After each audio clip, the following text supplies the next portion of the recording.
గాడి తప్పిన పన్నుల విధానానికి కొత్త రూపమిస్తూ అర్ధక్రాంతిని ప్రతిపాదించిన ఆర్థికవేత్త అనిల్ బోకిల్.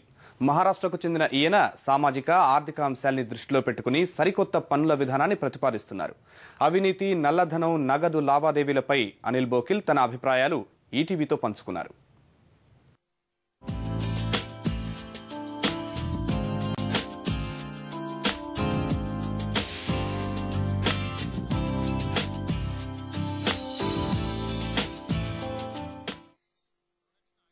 दुनिया की अर्थव्यवस्था से कदम मिलाकर चलने की या यूं कहें कि उसमें अपना एक खास मुकाम बनाने की छटपटाहट हमारे मुल्क में पिछले 6 दशकों से देखी जा रही है। सुधार की प्रक्रिया लगातार जारी है। कई बार सरकारें बदली, कई बार नीतियां बदली और सुधार की इसी प्रक्रिया में एक अहम भूमिका निभा सकती है अर्थक्रांति। जिन्होंने अर्थक्रांति का ये प्रस्ताव तैयार किया है वो श्री अनिल बोकिल आज हमारे साथ मौजूद हैं बातचीत के लिए। स्वागत है अनिल जी। नमस्ते। अनिल जी, सबसे पहले आपसे जानना चाहेंगे कि टैक्स का जो हमारा वर्तमान सिस्टम है उसमें वो कौन सी चीजें आपने ऐसी देखी जिनके चलते आपको अर्थक्रांति का जो प्रपोजल है वो आपने तैयार किया? अर्थक्रांति का जो प्रपोजल है वो सिर्फ टैक्स के पर्सपेक्टिव से नहीं है, वो दोनों तरीके से है। अपने देश में इतने अभी जो काले पैसे की जो व्यवस्था बनी है कि जो अपनी सोसाइटी के हर सेगमेंट को अभी उसने छू लिया है और उसका जो पूरा इफेक्ट पूरे सोसाइटी पे आ रहा है वो तो टैक्स का एक आउटकम हो रहा है कि अभी जो अपनी कॉम्प्लेक्स टैक्सेशन सिस्टम है उसका वो आउटकम है। लेकिन दूसरी तरीके से यह है कि अपने पास सफेद पैसा कम है जी। अपने देश का फंडामेंटल प्रॉब्लम पॉवर्टी यानी गरीबी था जी। लेकिन हम गरीबी को अभी तक 60 साल में एड्रेस नहीं कर पाए और बीच में ऐसे कुछ सवाल आ गए जैसे अभी हम इकोनॉमिक डिस्पैरिटी जिसको बोलते हैं कि विषमता इतनी अभी बढ़ गई है कि अभी अपनी प्रायोरिटी पे विषमता पहले आ गई, अपनी पॉवर्टी वैसी रह गई, गरीबी अभी तो हमारी सुलझी नहीं, वो समस्या वैसी है।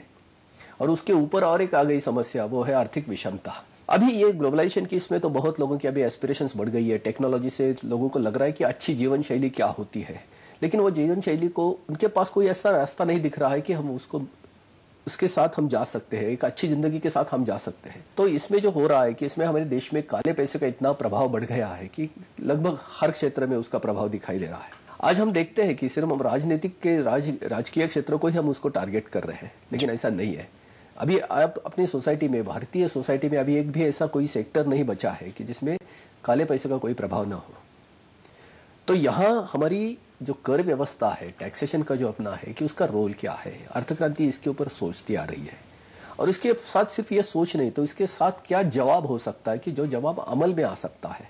ये सिर्फ थ्योरेटिकल नहीं होगा, ये सिर्फ कंसेप्ट नहीं होगा, ये यानी बिल के फॉर्म में जो आ सकता है, कानून के फॉर्म में क्या हो सकता है, ये अर्थक्रांति का प्रस्ताव है। अच्छा जी, ब्लैक मनी का आपने बात की, ब्लैक मनी के बारे में हम विस्तार से आपसे जानेंगे, लेकिन पहले ये जानना चाहेंगे कि जो हमारा टैक्सेशन का अभी सिस्टम है वो कौन कौन से पॉइंट्स पर आकर आपको ऐसा लगता है कि यहाँ ये फेल हो रहा है और जिसकी वजह से एक बदलाव की जरूरत है, जिसकी वजह से एक नए सिस्टम की जरूरत है जो कि अर्थक्रांति भी हो सकता है? सबसे पहले तो जो हमारी टैक्सेशन होती है, कोई भी कर प्रणाली इसलिए होती है कि जो सरकार को उपयुक्त मात्रा में, जितना सरकारी कानून के जो खर्चे होते हैं, सरकार चलाने के लिए जो खर्चे होते हैं, उतनी मात्रा में उसको आय दे, रेवेन्यू दे, और वही नहीं दे पा रही है क्योंकि अपनी सरकार 60 साल से हम देख रहे हैं कि वो डेफिसिट में चल रही है। मैं सिर्फ सेंट्रल गवर्नमेंट की बात नहीं कर रहा हूँ, मैं सभी राज्य सरकारों की और लोकल इकाइयों जो होती है, स्थानिक इकाइयों, सबकी एक जैसी हालत है। किसी के पास भी अभी पूरे रिसोर्सेस नहीं है खर्चे के लिए, जिससे कोई इंफ्रास्ट्रक्चर बना सके, जिससे देश में एक ऐसा माहौल, ऐसा एक इंफ्रास्ट्रक्चर तैयार कर सके जो ये देश दुनिया के कंपटीशन में टिक सके। तो पहला तो ये, सबसे पहला ये रीजन है कि अपने देश में उपयुक्त मात्रा में सरकार को पैसा नहीं मिल रहा है टैक्सेशन से जी। दूसरा ये है कि टैक्सेशन आज की मात्रा में जो हो रहा है, हमारे देश में इनडायरेक्ट टैक्सेशन बहुत बढ़ रहे हैं जी। अभी केंद्र सरकार कम करते जा रही है इनडायरेक्ट टैक्स और डायरेक्ट टैक्स बढ़ा रही है, लेकिन राज्य सरकार आज पूरे के पूरे अभी इनडायरेक्ट टैक्सेस पे खड़े हैं। जैसे वैट होता है, वैल्यू एडेड टैक्सेशन, वो सबसे बड़ी जो है वो राज्य सरकारों की आय है जी। आप इसको एक औसतम स्तर पे देखेंगे तो आज हमारी इनडायरेक्ट टैक्सेशन है वो 60% है और 40% टोटल रेवेन्यू जो होता है वो डायरेक्ट टैक्स से आ रहा है। अभी हमारा ये प्रॉब्लम है कि ये जो इनडायरेक्ट टैक्स होता है वो गरीबों के ऊपर सीधा उसकी मार पड़ती है। तो गरीबों के ऊपर, मैं आपको एक मिसाल के तौर पे बताऊं, अगर दवाई पर कोई टैक्स है तो दवाई के ऊपर के टैक्स एक अमीर आदमी को भी उतनी लगेगी, एक गरीब आदमी को लगेगी। अभी फ्यूल के ऊपर के टैक्स है, हम जैसे बताते हैं कि आप मर्सिडीज बेंज के लिए अगर पेट्रोल लेंगे तो भी आपको उतना ही टैक्स लगेगा और रिक्शा चलाने के लिए पेट्रोल लगेंगे तो भी उतना ही टैक्स लगेगा। तो उसकी मार जो होती है वो गरीबों के ऊपर ज्यादा पड़ती है। पहले तो उसकी इनकम कम होती है और फिर उसका इरोजन हो जाता है। ये दूसरा बड़ा रीजन है। तो ये सब तमाम वो चीजें हैं जिन्होंने आपको इस दिशा में सोचने को मजबूर किया कि अर्थक्रांति जैसी कोई चीज आए जो तमाम सिस्टम को सुधारने की दिशा में एक कदम उठाया जा सके, जिसके जरिए क्या है विस्तार से आपसे जानना चाहेंगे अर्थक्रांति और किस तरह से मददगार साबित होगी इस पूरे सिस्टम को रिवैम्प करने में। बेसिकली अर्थक्रांति जो एड्रेस कर रही है अपने देश में दो तरीके से, अर्थनीति में इतने बदलाव हमने किए हैं 60 साल में, लेकिन फिर भी हमारे देश के बुनियादी प्रश्नों के ऊपर हम क्यों नहीं एक सहमति जुटा पाए हैं और उसके रिजल्ट क्यों नहीं देख रहे हम। जैसे जैसे हमारी पॉपुलेशन बढ़ती जा रही है हमारे प्रश्न और संगीन बनते जा रहे हैं और उसका क्यों ऐसा हो रहा है। हमारा देश इतने बड़ी पॉपुलेशन का 122 करोड़ का हमारा देश है, हमारे देश में ऐसा क्या है कि जिसमें ऐसा लग रहा है हर आदमी को घुटन लग रही है, हर सिस्टम कोलैप्स होते ही दिख रहा है, हर आदमी खुद को इनसिक्योर्ड असुरक्षित महसूस कर रहा है। ऐसा क्यों हो रहा है, हमारी हर सिस्टम क्यों फेल हो रही है। समझा जा रहा है कि हमारा देश करप्शन में अभी इतना आगे चला गया है कि हम लोगों को लग रहा है कि हमारा कैरेक्टर ही बेसिकली करप्ट है, हम इंडियन लोग कैरेक्टर से ही करप्ट है, ऐसा भी समझा जा रहा है। ऐसा नहीं हो सकता क्योंकि ये हर आदमी पैसे के पीछे क्यों भाग रहा है जी। देश में बेसिकली पैसा जितने मात्रा में तैयार होना चाहिए वो होता ही नहीं है। अभी मैं इसको थोड़ा सा और इलेबोरेट करके आपको बताता हूं कि पैसा बिल्कुल क्या है, पैसा एक्चुअली क्या चीज है। जिस चीट पे लिखा होता है मैं धारक को इतने रुपए अदा करने का वचन देता हूं, वो कागज के टुकड़े की कीमत 1000 रुपए नहीं होती, उसके ऊपर की वो एंडोर्स वैल्यू है, उसके ऊपर इतनी कीमत का गवर्नमेंट ने उसको रिकॉग्निशन दिया है। वो कागज तो 3 रुपए में प्रिंट होती है ऐसी रिजर्व बैंक बोलती है। तो ये पैसा कहां से आता है। हम लोग समझते हैं कि रिजर्व गवर्नमेंट के पास कोई सोना होता है या फॉरेन एक्सचेंज होता है, उतनी मात्रा में वो रिजर्व बैंक में रखा जाता है और उतनी वैल्यू की करेंसी नोट छपवाती है। बहुत से लोग हम ऐसा समझते हैं, ऐसा नहीं है। ये गवर्नमेंट से सोना डिस्कनेक्ट हो, गवर्नमेंट ने सोने को डिस्कनेक्ट किया है करेंसी से, बहुत साल पहले किया है। आज का जो पैसा बनता है वो मार्केट की कितनी जरूरत है इसके हिसाब से रिजर्व बैंक कोई मॉडल्स बनाती है, गणितीय मॉडल्स होते हैं, मैथमेटिकल मॉडल्स होते हैं, उसी हिसाब से पैसा बनता है। और करेंसी मनी पे हम चलते रहते हैं, सरकार के बनाए हुए पैसे पे। दुनिया में ऐसा कहीं भी नहीं है। आप जितनी भी डेवलप्ड इकोनॉमी देखेंगे वहां खुद का पैसा बनाया ज्यादा होता है, यानी चेक के माध्यम से हो या डेबिट कार्ड क्रेडिट कार्ड के माध्यम से हो या ये इलेक्ट्रॉनिक के माध्यम से होता है ना, वो पैसा आदमी खुद बना सकता है। अभी ये दोनों में एक बड़ा फर्क भी है। ये सरकार का पैसा जो होता है करेंसी नोट, उसमें एक बड़ी खामी है। ये जो नोट का जो व्यवहार होता है उसके पैरों के निशान नहीं होते। समझो अभी मैंने आपको 100 रुपए की नोट दे दी, कोई साबित नहीं कर सकता कि ये नोट आपके पास कहां से आई, किसने दी है, क्यों ली, इसके लिए कोई ये नहीं होता क्योंकि उसकी ये चीट की वैल्यू उसके साथ चली जाती है। लेकिन मैंने आपको अगर एक चेक दिया या बैंक अकाउंट से पैसा ट्रांसफर किया तो हमारे दोनों के अकाउंट पे उसकी रजिस्ट्री हो जाती है, वो ट्रेसेबल होता है और वो अकाउंटेबल भी हो जाता है। इसलिए बैंक की जो मनी होती है वो ट्रांसफरेबल अकाउंटेबल दोनों होती है। तो अर्थक्रांति का सबसे पहला और आधारभूत जो आपका बिंदु है वो ये है कि बैंक के जरिए ट्रांजैक्शन हो। बाकी तमाम और क्या क्या बिंदु हैं इसके? सबसे पहला ये है कि अगर बैंक के जरिए पैसा घूमने लगेगा तो वो पूरा ट्रेसेबल होगा, ट्रांसपेरेंट होगा, अकाउंटेबल होगा।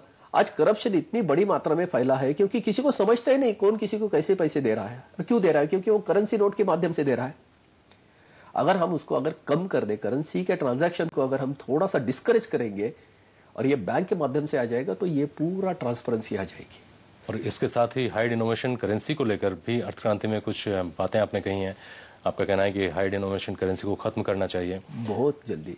ये इतना बड़ा अपने देश में कैसा हो गया है ये किसी को समझ में नहीं आ रहा है। इतना बड़ा मेस ये बड़ी डिनोमिनेशन नोट ने क्या किया है। देखो आज हर ट्रांजैक्शन बड़ी करेंसी नोट के माध्यम से बहुत आसानी से हो जाते हैं। आपने देखा है कि पार्लियामेंट में एक बार ऐसा हुआ था, मेरे ख्याल से नरसिम्हा राव के पीरियड में, प्राइम मिनिस्टर के 2 करोड़ रुपए हर्षद मेहता ने दिए तो उनके लिए सूटकेस में वो साबित करना पड़ा कि 1 करोड़ की नोट इसमें बैठ सकती है नहीं बैठ सकती है। इसके बाद में मुझे मालूम नहीं, लेकिन अमर सिंह का अभी एक चल रहा है प्रकरण, उसमें वो सिद्ध करने की बात ही नहीं क्योंकि 1000 की नोट आ गई है तो इसने छोटे से बक्से में बैठ सकती है। दूसरी चीज इसके साथ बहुत एक बड़ी डेंजरस है। रिजर्व बैंक अपनी ऐप बताती है कि एक करेंसी नोट छपवाने के लिए 3 रुपए खर्चा आता है, 1000 की नोट छपवाने के लिए 3 रुपए खर्चा। अब देखो इसका साथ कितना लाभ है, 997 रुपए का लाभ है अगर किसी ने फेक करेंसी बनाई है। हमारे अड़ोस पड़ोस के पूरे राष्ट्र हमारी फेक करेंसी बना रही है और यह करेंसी पे हमारे यहाँ सब कुछ खरीदा जा सकता है। हमारे राजनीति को खरीदा जा सकता है, हमारे पुलिस को खरीदा जा सकता है, हमारी न्याय व्यवस्था को खरीदा जा सकता है।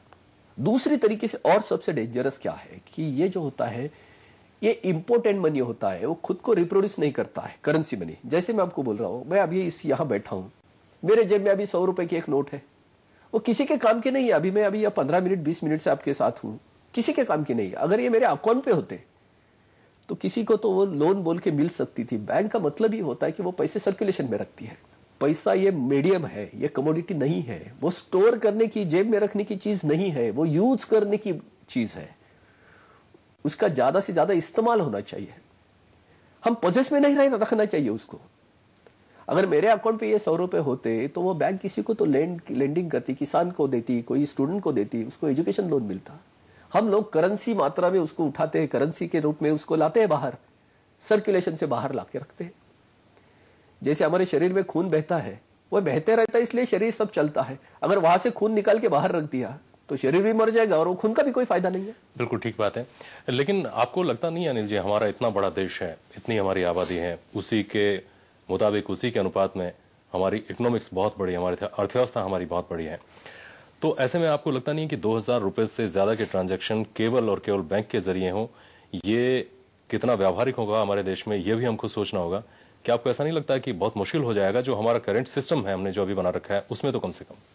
नहीं, देखो, एक तरीके से ये दूसरा, मैं उसको आपको एंगल दिखाता हूं। अपनी इकोनॉमी हमारी बहुत बड़ी है, लेकिन वो पोलराइज्ड है, बहुत कम लोगों के हाथ में पैसा है। हमारी प्लानिंग कमीशन खुद बताती है कि यहाँ 37% लोगों का रोज की आय भी 20 रुपए से कम है। कंजम्पशन जिसको बोलते हैं, रोज का खर्चा 20 रुपए 25 रुपए से कम है। यानी हमारे देश में आज भी ऐसे लोग हैं 70% जिनकी रोज की आय 100 रुपए भी नहीं है। तो ये 500 और 1000 की नोट किसके लिए चाहिए? हम पहले तो बोलते कि 50 और 100 की ऊपर की नोट बंद कर दो, और 2000 के ऊपर एक वक्त का ट्रांजैक्शन, जिनकी आय 100 रुपए नहीं है, वो एक वक्त का ट्रांजैक्शन कितना करेंगे? जो बड़े लोग हैं, जिनकी आय ज्यादा है, उनके ट्रांजैक्शन ज्यादा है, वो ऑटोमेटिकली बैंक थ्रू आ जाएंगे। हमारे यहां 70% के लिए तो कोई प्रॉब्लम ही नहीं है। आप छोटी नोट रखो, कैश व्यवहार पे कुछ टैक्स ही मत रखो। गरीब लोगों पे टैक्स रखना बुरी बात है। हम हमारे घर में छोटे बच्चों से काम नहीं लेते, उनको बोलते आप पढ़ाई करो, आप बड़े हो जाओ, फिर कमा के घर को दो। हम हमारे घर के गरीब लोगों को, अब आप पेट्रोल पे अगर टैक्स लगाए तो ऑटो रिक्शा वाला वो क्या कमाएगा? तो फिर वो पेट्रोल में रॉकेट डालेगा। हर चीज में हमारे यहां चोरी होगी, क्योंकि उसको परवड़ती नहीं है। हमारी यहां जिंदगी इतनी मुश्किल हो गई है कि वो, उसको मालूम है कि ये सही बात नहीं है, लेकिन उसको अफोर्डेबल वही है, इसलिए वो गलत बात भी कर रहा है। उसको मालूम है कि गलत बात है ये, लेकिन वो जी नहीं सकता उसके सिवा। अच्छा, हमारा जो बैंकिंग सिस्टम है अनिल जी अभी का, उसको जो कामकाज, जितना बर्डन बैंक जैसा बोलते हैं उनके ऊपर है, जो सार्वजनिक क्षेत्र के बैंक हैं उनकी मैं बात कर रहा हूँ, वो उनके कामकाज के प्रोपोर्शन में हमारा जो बैंकिंग सिस्टम है वो बहुत कमजोर है। लाल फीताशाही वहाँ होती है, बैंकों की तमाम तरह की यूनियंस होती हैं, और दूसरी तरह की बहुत सारी अड़चनें होती हैं। दूसरी तरफ अगर हम देखें तो अभी जो हमारे जो बैंक्स हैं, उनको सुदूर जो गाँव हैं, जो दूर दराज के गाँव हैं, वहाँ तक पहुँचना है। अभी तक हमारा बैंकिंग सिस्टम है वो पूरे देश में सही तरीके से फैला हुआ नहीं है। ऐसे में क्या आपको ऐसा नहीं लगता कि इसका मैकेनिज्म हमको ढूंढना होगा कि पहले इन सब चीजों से पार पाया जाए और उसके बाद में इस तरह की कोई चीज, इस तरह का कोई कॉन्सेप्ट अपनाया जा सके? मैं आपको एक बताऊं क्या, ये आज की परिस्थिति में आप देखेंगे तो टेक्नोलॉजी या तंत्रज्ञान इतना फैला है कि अभी देश में, अभी मैं आपको बोलता हूं कि मेरे पास जो मोबाइल है उसका प्रीपेड कार्ड जो होता है, प्रीपेड कार्ड, वो डेबिट कार्ड होता है। मैं क्या करता हूं जाके कि मेरे टॉक टाइम में क्रेडिट करके लेता हूं। जब वो खत्म कम होता है तो वो खत्म हो जाता है, इनएक्टिव हो जाता है, फिर बाद में फिर उसको चार्ज करके लाता हूं। ये डेबिट कार्ड है, किसी को मालूम ही नहीं है, वो देहात तक पहुंच गया ना, ये डेबिट कार्ड ही है। बैंक इसको डेबिट कार्ड बोल के यूज कर सकती है। और बैंक में अभी टेक्नोलॉजी इतनी फैली है, बाहर की कंपनियां, बाहर की बैंक भी आ रही है। हम अगर इसको प्रमोट करें, अगर सोचे, हमने देखा था ना मोबाइल कितने दिन में हमारे देश में कहां तक पहुंच गया। 8 साल के अंदर हमारे यहाँ 80 करोड़ लोगों के हाथ में मोबाइल पहुंच गया। ये तो पैसे की बात है, लोग तो इसके पीछे आएंगे। यानी बैंक की कमजोरी नहीं है हमारे देश में। जैसा आपने कहा कि 70% लोग, जो कॉमन पीपल, या यूं कहें कि जो कम टैक्स देने वाले लोग हैं, प्रैक्टिकली अगर हम देखें तो वो लोग अपना टैक्स देते हैं, और जिनका जो ऊपर के लोग हैं, जो जो इनकम बढ़ती जाती है, जो जो टैक्स की मात्रा बढ़ती जाती है, त्यों त्यों टैक्स इवेजन की तादाद भी बढ़ती जाती है। तो आपको क्या लगता है कि वो जो लोग, जो व्यावसायिक घराने हैं, जो औद्योगिक घराने हैं, कॉर्पोरेट्स हैं, बड़े बड़े जो जिनको बड़ी मछलियां आप कह सकते हैं, वो इस नए टैक्स सिस्टम को लागू होने देंगे? क्या वो अड़चने नहीं डालेंगे? बिल्कुल लागू देंगे, होने देंगे, क्योंकि अभी उनके ऊपर जो टैक्स कंप्लायंस की जो प्रॉब्लम है, अभी उनकी वो कॉस्ट एडमिनिस्टर करने की जो कीमत है वो बहुत ज्यादा है। टैक्स को एडमिनिस्टर करने की कीमत, यहां तो ये टैक्स भरना ही नहीं है, इसको कोई करना ही नहीं है, आपके अकाउंट में टैक्स कट कर होके पैसा आने वाला है, तो आपके लिए कोई प्रॉब्लम नहीं। और ये जो बड़े बड़े उद्योग, जो बड़े जिनके पास बड़े बिजनेस है, उनके प्रोडक्ट इतने सस्ते हो जाएंगे कि हम ग्लोबल मार्केट में कहां से कहां पहुंचेंगे। अभी मैं आपको मिसाल के तौर पे बताता हूं, अगर मोटरसाइकिल आपने किसी अपने देश में बनती हुई देखी, उसकी मैन्युफैक्चरिंग कॉस्ट जो होती है वो उसके प्रॉफिट मुनाफे के साथ 23,000 रुपया तक आती है, लेकिन वो मार्केट में आती है तो 45,000। इसके ऊपर इतने टैक्सेस लगते हैं। चलिए ठीक है, लेकिन ये यहाँ देखना होगा कि पॉलिटिकल सिस्टम को किस तरह से अफेक्ट करेगा, क्योंकि जो लोग सरकारों में बैठे हैं, जो लोग यूं समझिए कि इस तमाम सिस्टम के अंग बन करके जो लोग अभी पूरे देश को चला रहे हैं, वो इसको किस तरह से लेंगे, उनके अपने इंटरेस्ट किस तरह से आगे जाकर इससे इफेक्ट होंगे। मैं एक बोलता हूं ना, आज तो आप सब मानते ही, क्योंकि ये तो सही बात है, क्योंकि आज का पॉलिटिक्स पूरे काले पैसे पे चल रहा है, क्योंकि बजटरी प्रोविजन हमारे यहाँ इलेक्शन के लिए और पॉलिटिकल पार्टी चलाने के लिए तो कोई है ही नहीं। सफेद पैसे का अगर कोई प्रोविजन ही नहीं है तो ये सभी इलेक्शन के खर्चे वो तो काले पैसे से चलते होंगे, ये तो ऑब्वियस है। हमें लगता है कि शायद ये काला पैसा बंद होने के बाद हमें सफेद पैसे का यानी लीगल प्रोविजन भी करनी पड़ेगी, बजटरी प्रोविजन करनी पड़ेगी इलेक्शन के और पॉलिटिक्स के लिए, तो ये भी सपोर्ट करेंगे, क्यों नहीं करेंगे। पॉलिटिकल पार्टीज को आपने जो बजटरी एलोकेशन की बात की, वो किस तरह से हो सकता है, क्या होगा, किस तरह से आपने उसको तैयार किया है। ये बहुत आसान है। अभी समझो, हमने एक मिसाल के तौर पर एक मॉडल दिया है। अगर समझो हमने हर वोट की कीमत 100 रुपए जांची, 100 रुपया सिर्फ। एक आदमी अपनी 5 साल की इसमें टेन्योर में 3 इकाई को वो वोट करता है, सेंट्रल, स्टेट और लोकल बॉडीज को, यानी तीनों गवर्नमेंट को मिलके 300 रुपया खर्चा आ जाता है 5 साल में, 300 रुपया। अगर समझो हम सेंट्रल गवर्नमेंट की बात करें, यानी पार्लियामेंट की इलेक्शन की बात करें, तो समझो अभी 60 करोड़ या 70 करोड़ लोग उसके लिए एलिजिबल है वोटिंग के लिए। तो पहले प्रावधान होगा पर हेड 100 रुपया, यानी 12,000 करोड़ रुपया का। हम 120 करोड़ की पॉपुलेशन समझेंगे और 100 रुपया, 12,000 करोड़ इलेक्शन के लिए होंगे, सभी पार्टियों मिलकर 12,000 रुपया, 12,000 करोड़ रुपया। अभी इसमें जितने पार्टी को जितने वोट मिलेंगे वो परसेंटेज में वो 12,000 करोड़ डिस्ट्रीब्यूट हो जाएंगे। अगर समझो आप कांग्रेस की बात कर रहे हैं, या मैं भाजपा की बात कर रहा हूं, या कोई और लोकल पार्टी की एसपी की बात कर रहे हैं, आपने 30% वोट अगर आपने सब में मिल के लिए, तो आपके 12,000 करोड़ के 30% सीधे आपके अकाउंट पे आएंगे, 3,500 करोड़ रुपया। 3,500 करोड़ आज तो ये पूरे पार्टी के पास कहीं से भी नहीं आते। और ये कितना छोटे अमाउंट है, 12,000 करोड़। हमारा बजट है, साल का बजट हमारा जो सेंट्रल गवर्नमेंट का है वो 12.5 लाख करोड़ का है, उसमें 12,000 करोड़ की एक इसमें सिर्फ प्रोविजन करनी है हमें 5 साल में एक बार। और ये काले पैसे से भी ज्यादा पैसा होता ही है। कितना आसान है ये करना। यही स्टेट गवर्नमेंट के लिए होगा, यही लोकल बॉडी के लिए होगा। अच्छा अनिल जी, इस देश का बड़ा वर्ग जिन लोगों से बनता है, कॉमन पीपल, छोटे किसान हैं, छोटे कर्मचारी हैं, छोटे व्यापारी हैं, उनकी समझने के लिए, उनकी अंडरस्टैंडिंग के लिए आप थोड़ा इसको खोलकर कहेंगे कि उन लोगों को सीधे सीधे क्या फायदा होगा अर्थ क्रांति के प्रावधानों से।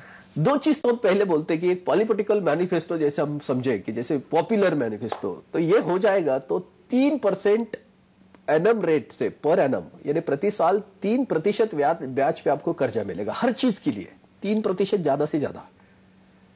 मैं जिस तरीके से बोल रहा हूं, ये पूरी कैश इकोनॉमी अगर बैंक इकोनॉमी मर्ज हो जाएगी, 3% जो ग्लोबल इंटरेस्ट रेट है, हमारे यहां कोई अलग नहीं है। आज हम 12%, 15% सफेद पैसे में देते हैं, काले पैसे में तो महीने के 1.5%, 2% हमारे रेट्स हैं।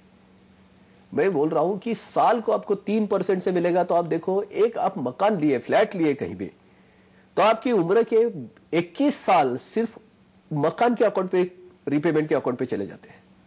आपको 3% से अगर इंटरेस्ट मिलेगा, रेट से पैसा मिलेगा, तो 7 साल के अंदर आपका मकान हो जाएगा। एजुकेशन आपको अगर 3% से मिलेगा तो इसका पेनिट्रेशन नीचे जाएगा। किसानों के लिए 3%। हम लोग बिजनेस में कहां चले जाएंगे, मार्केट डिमांड कहां बढ़ेगी, कितनी बढ़ेगी, इंफ्रास्ट्रक्चर कितना बढ़ेगा, और हर चीज के ऊपर के अभी के जो टैक्सेस के प्रेशर्स है वो चले जाएंगे। हम तो अभी बोल रहे हैं कि पेट्रोल कल से आपको अपने देश में 45-46 रुपए मिल सकेगा, 46 कल से हो सकता है। गोवा ने सिर्फ वैट निकाल दिया तो 55 रुपया हो गया नहीं लीटर वहां, अभी भी उसके ऊपर 10 रुपए एक्साइज है, वो निकल जाएगा तो ये सब तमाम वो फायदे हैं जिनकी डायरेक्ट फायदे हैं। ये डायरेक्ट है, यानी लोगों की जो महंगाई की जो मार पड़ रही है दोनों तरीके से, एक तरफ से सफेद पैसा नहीं आ रहा है, दूसरी तरफ से महंगाई बढ़ रही है। आज दोनों के बीच में एक आम आदमी पीसता जा रहा है, इसमें सबसे उसको रिलीफ मिलेगा। बिल्कुल, आम आदमी को रिलीफ मिलेगा, उम्मीद की जा सकती है। बहुत बहुत शुक्रिया अनिल जी इस तमाम बातचीत के लिए आपका। तो देश में आर्थिक सुधारों का एक दौर चल रहा है और ये उम्मीद की जा सकती है कि अर्थ क्रांति जैसे सुझाव, अर्थ क्रांति जैसे प्रपोजल इस सुधार की प्रक्रिया को कहीं आगे ले जाने में एक सहायक भूमिका निभा सकते हैं। इस खास बातचीत में इतना ही। नमस्कार।